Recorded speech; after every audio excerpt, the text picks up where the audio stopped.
satu lagi nih yang dipelajari juga nih dari kisahnya Keisha. Gak usah menghujat ya, gitu. Karena kita nggak tahu kondisi orang tua pada saat bercerai itu seperti apa. Ada yang bekerja harus memang bekerja untuk menghidupi keluarganya gitu, sehingga tidak punya waktu untuk anak-anaknya secara full, ya kan. Ada yang mungkin saking sibuknya sampai lupa gitu ya. Atau apalagi bapak-bapak itu kan nggak bisa multitasking kalau bapak-bapak ya, gitu ya. Dan yang paling dibutuhkan, yang paling dirindukan adalah waktu. Dan dia nggak tahu dulu kemarahannya karena apa. Tapi sebetulnya yang dia butuhkan adalah waktu bersama bapaknya. Dan ketika janji itu ya Mbok ya ditepatin. Kalau ketemu ya ketemu kayak gitu ya. Makanya lagu itu tadi ya, demi waktu. Ini nggak apa-apa, ini pelajaran. Gak usah menghujat. Kita pelajarin aja gitu ya. Dan ya itu, terus habis itu kamu pas bapak ayah kemudian banyak yang nggak nafkah gitu ya. Ayah nelfon kamu ngomong apa? Enggak, ya nelfon, kakak ngomong apa? Oh gitu dong, diklarifikasi ya. Kakak ngomong apa? Terus? Kenapa emang ya? Ini rame? Hah, rame? Kamu juga nggak tahu? Rame yang mana? Dia juga nggak. Terus? Ini banyak yang jadinya malah ngehujat mami. Menghujatnya mami. Ngehujatnya mami. Aku nggak tahu deh kalau itu. Ngehujatnya mami. Wow. Di komen, kacau banget tuh di komen TikTok. Aku kaget lagi live tiba-tiba banyak yang semangatin. Semangat Keisha, kamu anak soleh. Hah? Kenapa nih? Semangatnya kamu anak hebat. Apaan sih ini? Semangat. Emang kenapa guys? Lu rame, Cak? Rame. Buka TikTok, wah banyak ternyata. Makanya aku bilang, enggak ya. Ica tuh kemarin gak ngomong apa-apa, cuma ngomongin soal Ica yang ini itu. Udah, yaudah ntar Ica ngomong deh. Biar agak ademan dikit. Oke, nih sampai mami akhirnya juga harus klarifikasi di Instagramnya Iya, ya. soalnya kalau ayah kan mental udah kuat lah ya dia mah. Iya, mami Kalau beda kan lagi. kasihan, gitu. Tapi mami jawab kasihan tuh anak sambungnya. Tahu 3 tahun gak dinafkahin. Masa sih Kak? Setahu saya suami saya nafkahin anak-anaknya, dikasih mobil juga biar bisa dipakai anak-anak ya, kata gitu. Ini, karena enggak, aku tuh heran ya sama netizen ya. Kalau terjadi kayak gini kenapa sih marahnya sama yang perempuan? Kenapa marahnya sama yang perempuan? Itu kadang perempuan selalu salah. Iya. Kalau perempuan tak benar tuh laki yang selalu salah. Kalau dalam rumah itu laki yang selalu salah, tapi kalau di publik perempuan yang selalu salah. Padahal siapa tahu bapaknya yang lupa. Kita nggak pernah tahu ya kan. Mohon maaf Pasha ya kan. Tapi yang menarik adalah kamu sempat penuh dengan kemarahan, tapi kamu bilang bahwa di tahun 2020 adalah momentum kamu bisa berdamai dengan diri sendiri. Ya, benar. Apa pemicunya? Pemicu ya karena udah mulai bisa mikir. 2020 masuk SMA. pandemi itu? Iya, pas SMA kan waktu itu juga lagi syuting juga kan. Terus akhirnya mulai cerita, udah mau cerita ke pacar waktu itu. Terus? Gini. Kok bisa begitu sih? Kamu nggak mau ngomongin? Pacar yang ngomong? Iya, kamu nggak mau ngomongin. Cuma bundanya nggak didengar. Mau sampai kapan? Oke. Iya juga ya, lo mikir. Akhirnya? Ketemu ayah deh. Kamu ketemu ayah? Ketemu ayah. Minta maaf segala macam. Sorry ayah, Ica dulu begini. Maklum ya namanya juga Ica kan. Ayah kan tahu kenapa Ica marah sama ayah dulu. Iya nggak apa-apa segala macam. Akhirnya kita damai. Kamu justru yang minta maaf. Minta maaf. Padahal kamu yang penuh kemarahan. Iya. Kamu tidak minta klarifikasi atau kamu tidak menyampaikan apa yang membuat kamu marah ke ayah? Enggak sih. Enggak. Karena apa ya? Kan kedewasaan seseorang itu kan dinilai ketika dia mau memaafkan mau salah atau enggak. Minta maaf dan kalau salah. Itu. Meminta maaf. Iya, meminta maaf mau dia salah atau enggak. Karena respon kamu salah. Iya. Dan kamu tidak perlu menjelaskan apa yang membuat kamu. Ya karena aku ngerasa juga sama yang kayak bunda selalu bilang mau gimana pun tetap ayah kamu segala macem. Cuma kalau dulu kan nggak mikirin itu kan bodo amat tuh kesel gitu kan. Nah dimana akhirnya mikir iya juga ya gue sama ini kayaknya Dan selama makanya aku selalu kurang bilang, ngasih bakti ke orang tua lah. mau sejelek apapun, mau gimana pun itu tetap ayah kamu. Kamu akan kemanapun larinya itu tetap ayah kamu. Itu mau hubungan biologis itu kan tidak bisa diputus. Ya apalagi mau nikah nanti kan sama ayah pasti walinya kan. Ayah bilang apa? Ayah ngomong apa? Tetap nikah. Yang mana? Ayah ngomong apa pada saat kamu minta maaf? Maaf ya ayah. Oh minta maaf. Iya maafin ayah juga segala macam. Ayah dulu sibuk kayak gini. Oh ayah sebutkan. Iya dijelasin. Ayah juga. tahu apa ya? Iya, dia tahu.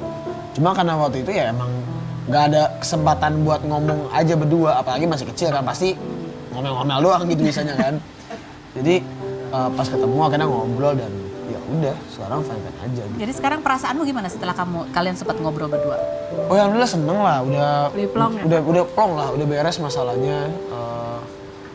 Sebenarnya kalau yang orang bilang 11 tahun gak dinafkahin tuh salah lah, nggak kayak gitu. Berapa tahun jadinya? Bukan berapa tahun, jadi ini bahaya deh. Nggak, jadi sebenarnya Nggak, ya, saya suka pertanyaan menyesatkan kayak gini. Enggak, jadi bukan gak menafkahi, tapi aku juga waktu itu lihat gitu kan, ayah udah ada keluarga baru juga. Maksudnya ayah juga harus membagi waktu dan semuanya dengan semua anaknya dan keluarga dia yang baru gitu loh. Makanya sekarang kenapa aku mutusin buat yaudah damai deh gitu. Udah gak ada kesel-kesel lagi ya karena adikku masih kecil-kecil. Masih butuh ayahnya. Tanpa mengurangi rasa hormat sama papa ya. Kan masih mau ketemu ayahnya segala macam gitu. Jadi yaudah deh gue damai aja deh. Biar dua keluarga ini juga damai. Biar enak juga, makin enak komunikasinya. Terus adik-adikku juga enak gitu komunikasinya. Oke. Nah sekarang tadi aku pengen dengar lagi, apa yang kamu sampaikan kepada anak-anak lain yang tadi, yang pengen dengar dong cerita dari kakak Keisha. Ketika kita harus menghadapi orang tua yang bercerai, masing-masing punya keluarga baru, kita nggak happy, kita sedih. Gimana cara membuat kita happy lagi?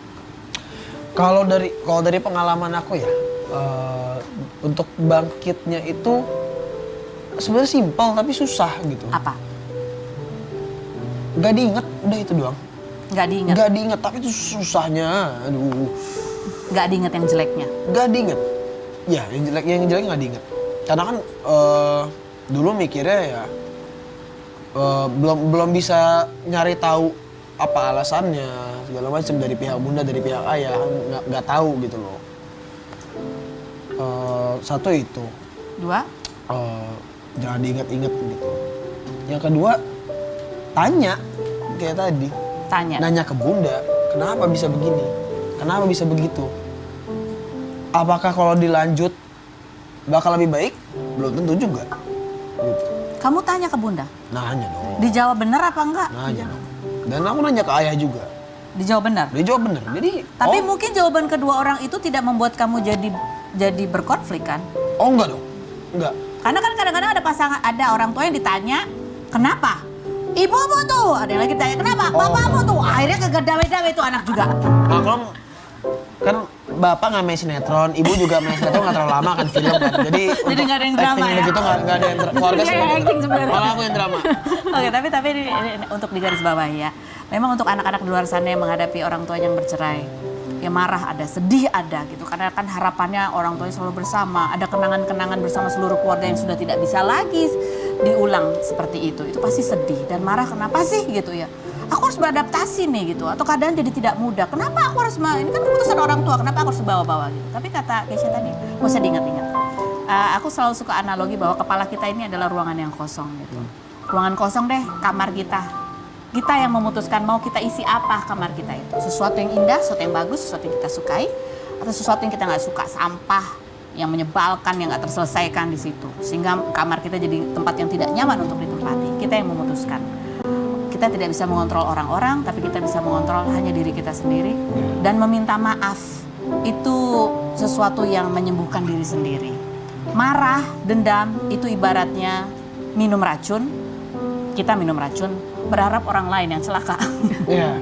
Karena hanya hati kita yang sakit dengan kemarahan, dengan kebencian. Oh ya terakhir, Apa? biar kamu nggak diingat lagi, isilah pikiran kalian dengan calon ibu dari anak-anak kalian. Ya! Ya itu aku nggak bisa verifikasi. Kita masih akan ngobrol.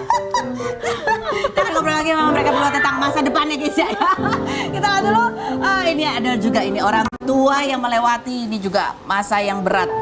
Tidak terasa sudah setahun ditinggalkan oleh anak dan mantu. Anak-anak mereka melewati kesedihan. Bagaimana mereka bisa tadi walaupun kehilangan, walaupun sedih, tapi masih bisa menumbuhkan harapan dan bahagia demi cucunya, demi anak-anak yang lain. Kita lihat profilnya Pak Haji Faisal dan Ibu Dedi berikut ini. Faisal dan istrinya Dewi Zuhriati 5 November kemarin mengadakan pengajian mengenang 1 tahun kepergian sang anak Bibi Andriansyah dan menantunya Vanessa Angel yang meninggal karena kecelakaan di Tol Jombang. Pasangan yang memiliki 4 orang anak ini dikabarkan tidak mengundang ayah mendiang Vanessa Dodi Sudrajat ke pengajian tersebut, namun mengundang puput mantan istri Dodi. 3 November kemarin, keluarga Faisal merayakan ulang tahun Fuji yang ke-20, namun kehadiran Torik Halilintar di acara itu disebut lebih memilih ulang tahun pacarnya ketimbang ibunya Geni Faruk, hingga dikabarkan Geni Faruk sempat menyindir melalui caption keutamaan berbakti kepada ibu, namun caption tersebut sudah diganti. September kemarin, Dewi menangis saat live jualan karena disebut keluarga artis dadakan akibat berita duka, hingga Dewi menyebut kalau bisa ditukar, ia ingin anaknya bisa kembali lagi. Seperti apa acara pengajian 1 tahun Vanessa dan Bibi? Dan benarkah semua usaha Vanessa sudah ditutup Faisal? Saksikan kisah selengkapnya hanya di Rumpi No Secret. Wow, ini selalu kompak ya berdua ya, kuning-kuning hari ini matching. Bu Guru dan Pak Guru. Oh, Bu Guru dan Pak Guru. Iya. Ini kain dari tokonya sendiri, Pak. Boleh dibilang begitu. Boleh dibilang. Pak Haji Faisal dan Bu Dewi, kalau duduk kursi ini artinya harus menjawab pertanyaanku dengan jujur apa adanya. Apakah pertanyaanku jawabannya fitnah atau fakta? Oke. Ibu Dewi, fitnah atau fakta? Kalau sekarang suara di rumah yang paling didengar sama Bu Dewi selain suaranya Pak Faisal itu adalah suara Uti. Kalau Uti bilang enggak, semua nurut, termasuk 2 kakaknya yang cowok-cowok itu pasti nurut sama Uti. Karena Uti yang paling besar sekarang penghasilannya dibandingkan kakak-kakaknya. Fitnah atau fakta? Fitnah itu. Fitnah. Sekarang yang paling didengar suara itu Gala di rumah itu. Gala semua sama Siraja sekarang. Iya. Contohnya Iya. gimana? Contohnya gimana? Ya kalau kita misalnya si Uti pulang aja belum langsung salam sama kita, dia akan marah-marah tuh. Oh gitu. Ngambek. Oh iya. Nah, siapa orang yang pulang nggak ke dia dulu, dia pasti marah. Iya, jadi sekarang raja itu di rumah Gala. Bos kecil ya. Bos Lapor kecil. dulu ke bos kecil. Lapor dulu, dia harus dulu dipeluk. Oh, baru yang ke yang lain-lain. Oh, lucu banget sih. Ya ampun. Tapi benar nih, kalau kakak-kakak yang 2 itu kalau sama Uti juga ngalah terus sih. Ya ada juga ngalah, cuman nggak seperti itu. Nggak seperti itu juga ya. Lihat kondisinya juga. Lihat kondisinya. Kalau Uti yang lagi misalnya perlu dinasehatin, siapa yang paling didengar sama Uti biasanya? Oh papa. Oh, Bapak ya. Gitu ya, Pak? Ya, alhamdulillah. Alhamdulillah. Galak gak sih Bapak tuh kalau di rumah? Papa itu nggak galak sih sebenarnya, cuman yang ngomong pelan-pelan aja. Pokoknya harus di jalur-jalur aja lah Papa itu. Gitu. Pak Faisal, fitnah atau fakta? Jeng-jeng gitu. Kalau Pak Faisal itu orang yang gampang sekali terpengaruh sama omongan netizen. Banyak hal yang bisa diomongin langsung tapi malah jadi rumit karena dengerin omongan netizen. Fitnah atau fakta? Fitnah juga. Fitnah atau kadang-kadang ya pengaruh Pak? Ya, kadang-kadang terpengaruh terus. Kadang-kadang. Kadang-kadang. Dulu apalagi awal-awal kali ya? Awal-awal, ya. Kalau sekarang? Sekarang mungkin sudah dewasa kan ya. Dewasa di sosial media ya Pak ya. Jadi sudah paham nggak semua hal itu seperti kenyataannya gitu ya? Iya, memang itulah kehidupan rupanya. Kehidupan rumah. Ada yang maya, ada yang nyata gitu ya Pak ya? Iya, ada yang nyata. Oke, like. Ibu Dewi, fitnah atau fakta? Selain berikut ini ya, jangan kemana-mana. Tetap di Rumpi.